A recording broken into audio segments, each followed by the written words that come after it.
1,000 interviews and nearly 140,000 documents. In a few hours, the House committee investigating the January 6th insurrection at the U.S. Capitol last year will go public with its findings in prime time.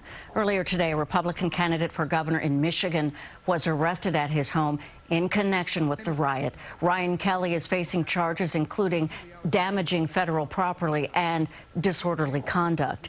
As for the House investigation, CBS 2's Alice Gaynor explains the committee looked at every aspect, which include efforts by former President Donald Trump and his allies to cast doubt on the election, actions of rioters, and security failures by Capitol Police and federal agencies. New evidence in the January 6th insurrection at the Capitol is expected to be revealed in the first of 6 hearings.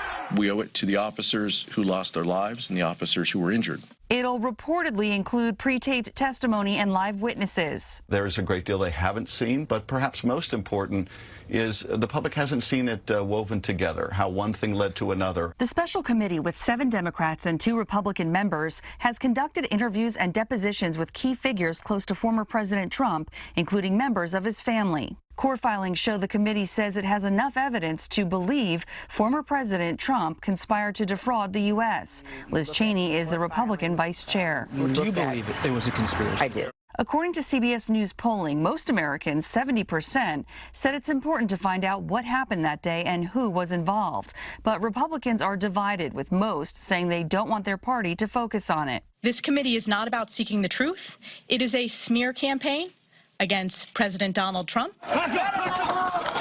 On January 6, 2021, hundreds of supporters of former President Trump stormed the U.S. Capitol in an attempt to stop lawmakers from certifying the presidential election.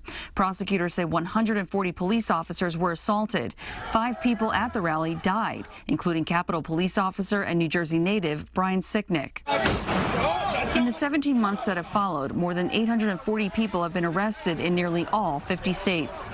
About 80 were taken into custody in New York, New Jersey, and Connecticut, including an MTA worker, a City Department of Sanitation worker, 2 former NYPD officers, and a New Jersey gym owner who punched a police officer and was sentenced to more than 3 years behind bars. Last month, 35-year-old Aaron Mostovsky of Brooklyn, the son of a judge, was sentenced to 8 months behind bars. Mostovsky, dressed like a caveman, stole a police vest and riot shield. A couple of weeks ago, 26-year-old Greg Rubenacker of Farmingdale, New York, was sentenced to more than 3 years in prison for assaulting law enforcement officers and other offenses. He posted video of himself smoking marijuana inside the Capitol. Earlier this week, the former top leader of the far-right Proud Boys extremist group and other members were charged with seditious conspiracy. The FBI is urging the public to come forward and help identify more than 350 other people wanted in connection with the attack. Alice Gaynor, CBS 2 News. And the CBS Evening News with Nora O'Donnell will have more on what you can expect during the hearing. CBS News will carry it live. You can watch it tonight starting at 8 right here on CBS 2.